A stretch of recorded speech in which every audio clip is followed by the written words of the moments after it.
Bonjour à tous, nous sommes donc des enfants de Dieu. Nous sommes ici pour vous parler d'un sujet que plusieurs personnes se doutent.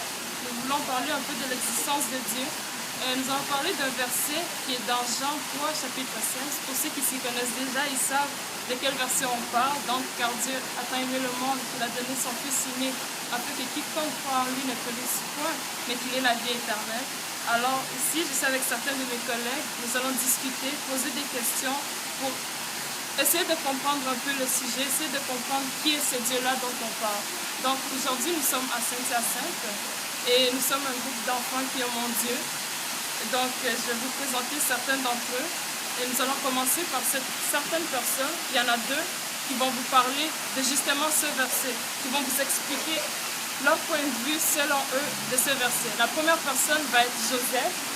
Donc nous invitons Joseph. Donc Joseph, selon toi, qu'est-ce que le verset veut dire? Selon moi, ça veut dire que Dieu nous a aimés, il a aimé trop notre monde. C'est pour cela qu'il a donné son Fils unique pour que nous, on soit libérés à la place de son Fils. D'accord. Merci beaucoup pour votre point de vue, Joseph. Je vais inviter alors Teddy, qui va nous expliquer aussi son point de vue. Moi, car Dieu a tant aimé le monde qu'il a donné son Fils unique afin que quiconque croit en lui. Moi, je trouve que c'est un verset qui touche beaucoup la majorité des personnes parce que ça interpelle les gens des quatre coins de la planète. Ça leur demande pourquoi ils se demandent plein de questions.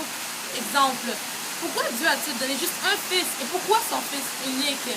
Et comment ça se fait que quand il est ressuscité, on a été devenus fils comme tous les autres qui ont accepté notre Sauveur Jésus-Christ. D'accord, merci beaucoup Teddy. Maintenant, nous venons d'avoir les deux points de vue de deux enfants de Dieu. Alors, nous allons maintenant passer aux questions que chaque personne pourrait se poser. Une personne qui vient juste de connaître Dieu, qui veut entrer plus profondément. Des questions qu'on pourrait se poser, qu'on s'est tous déjà posées au début. Donc, un par un, ils viendront. Ils ne sont pas plusieurs, mais c'est seulement pour aller plus profondément dans le sujet. Donc, la première personne qui vient est Daniel, un enfant de Dieu. Alors Daniel, quelle question aurais-tu à poser? Sur le verset? Oui, sur le verset. Qu'est-ce que tu te poses comme question? Moi, je me pose, qui peut croire à ça? Est-ce qu'au moins Dieu, il existe? Est-ce que C'est Dieu qui ça? C'est ça ta question. Qui est ce Dieu-là? Alors Joseph va répondre à ta question. Ou te dit, Est-ce que tu peux répondre répéter la question? Je me demande, qui peut croire en ça? Dieu, il dit, moi, je sais même pas c'est qui. Donc, qui est Dieu? C'est ça qui est la question. Dieu est un âme. Dieu, c'est la personne qui est nous. C'est la personne, qui nous donne à nos besoins. Tu peux pas expliquer comment, on peut pas le voir, mais c'est comme l'air, le vent. Le vent, on ne voit pas, on sent seulement. C'est comme Dieu. On le ressent avec le sentiment du vouloir de Dieu. As-tu quelque chose à ajouter? Je n'ai rien à rajouter pour l'instant. D'accord. Donc, comme vous avez compris, Dieu est comme un vent. Nous ne le voyons pas de nos propres yeux, mais nous pouvons le voir de façon dont il agit pour nous, le changement de comportement, et etc. Alors, nous allons passer à la prochaine question. Merci beaucoup, Daniel, qui est de Marie. Marie va poser sa question, elle aussi, aux deux serviteurs de Dieu. Moi, la question que je me pose, c'est quel genre de péché avons-nous fait pour que Dieu envoie son Fils unique sur la terre pour nous? Depuis la nuit des temps, commençant par Adam qui a mangé le fruit que Dieu lui avait interdit, nous avons péché parce que Dieu avait carrément interdit à Adam et Ève de manger du fruit. Mais eux, ils ont mangé. Ça a commencé là, le péché. Le péché a été créé à partir de ce moment. Juste la façon dont tu penses, c'est le péché. Et on pourrait dire que la pensée est un péché parce que tu ne peux pas pécher sans penser. Merci d'avoir répondu à ma question. Donc, si on comprend bien, le péché est parti d'une toute simple erreur pour engendrer quelque chose de général. Prochaine question, Benita. Benita, servante de Dieu aussi. Ta question? Moi, c'est ma question, c'est qui Pourquoi Dieu aime tant le monde? Pourquoi Dieu aime tant le monde? Qu'avez-vous à répondre à cela? Je pourrais répondre à cette question. Dieu a aimé le monde parce que c'est lui qui nous a créés. C'est lui qui a créé le monde. Il l'a aimé parce que c'est lui qui l'a créé. Il ne peut pas se détacher de ça, le détruire comme ça. Il tient tout à nous. Et c'est ce que j'ai dit. Oui, mais parce qu'il a détruit le monde à cette année et non. Oui, mais moi je peux répondre à cette question-là. Votre enfant, il fait une bêtise. Vous êtes obligé d'aller le frapper.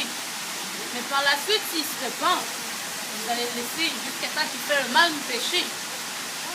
Mais comme Dieu a eu un cœur de miséricorde, à place de frapper 2 fois la planète à cause d'un déluge, il a décidé cette fois-ci d'envoyer son fils unique pour qu'il pardonne tous nos péchés. Donc en fait, le fait d'envoyer son Fils unique, c'est ce qui nous montre l'amour de Dieu, à quel point Dieu nous aime. Donc il nous a tant aimés au point de donner son Fils. Merci à vous. Merci Jennifer. La prochaine personne est Iris. Iris. J'ai une question. Je comprends pas pourquoi que Marie et Joseph c'est les parents de Jésus. Hein? Oui. Mais pourquoi Dieu c'est le père de Jésus? Donc, ce qu'il dit pour reformuler, Marie et Joseph, nous savons que c'est eux les parents de Jésus-Christ sur cette terre. Alors pourquoi Dieu devient alors son père? On dit la parole. Parce que Dieu est son père spirituel. Il a dû la passer en forme d'un humain pour que les hommes reconnaissent qu'il est un homme et qu'ils puissent dire, ah, si c'est un homme, il est comme nous. Mais lui, à cause qu'il était sans péché et qu'il n'avait pas péché, il était saint devant Dieu, comparé aux autres hommes.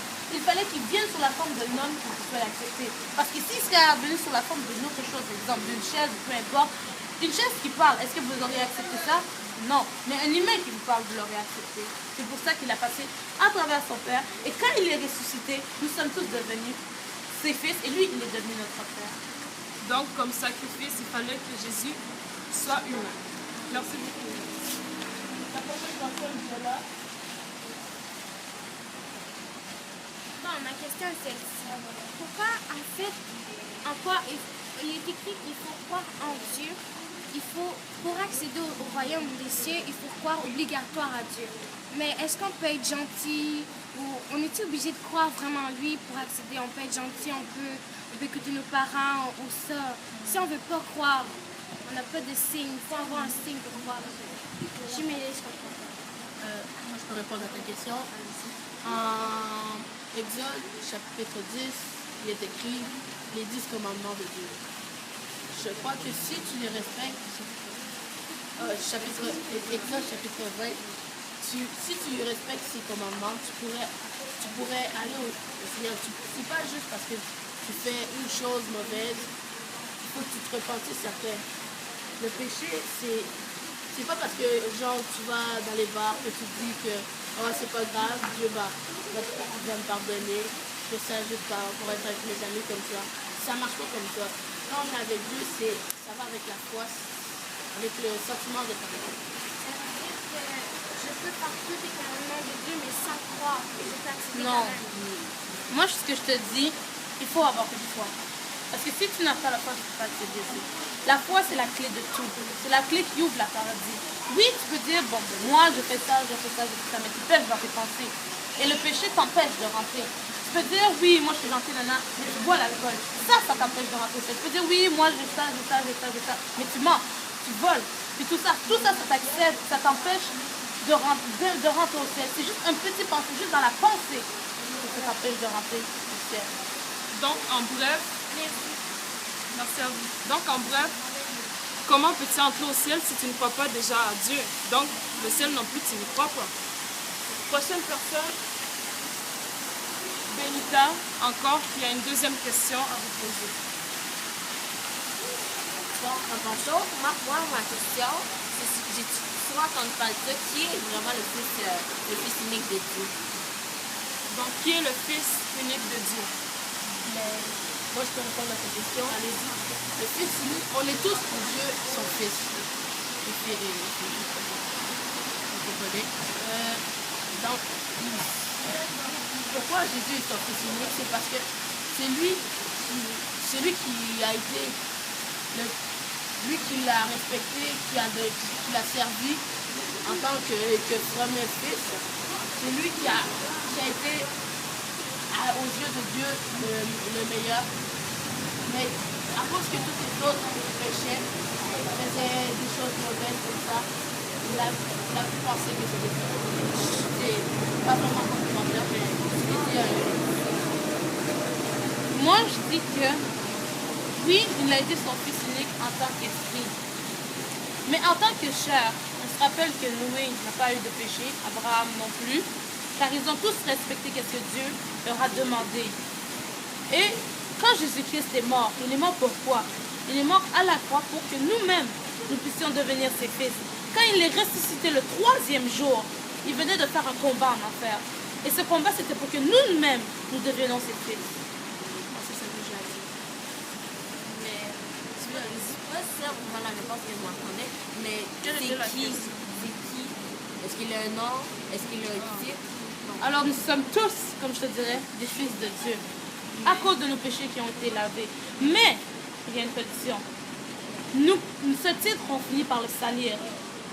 Quand nous péchons, nous salissons ce titre. Mais si j'ai bien compris ta question, la réponse que tu voulais, c'était Jésus-Christ. Merci beaucoup. C'est ça. Donc Jésus-Christ est le premier. Il a toujours été le premier.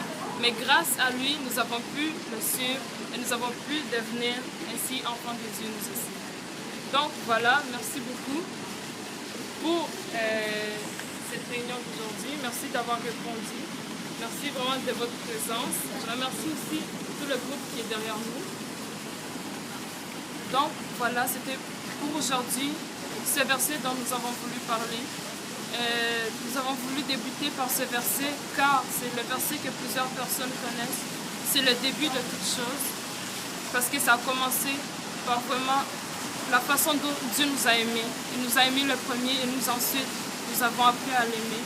Donc soyez bénis par ce moment. Prenez le temps de méditer. Si vous avez des questions, vous verrez nos liens, Twitter, Hotmail.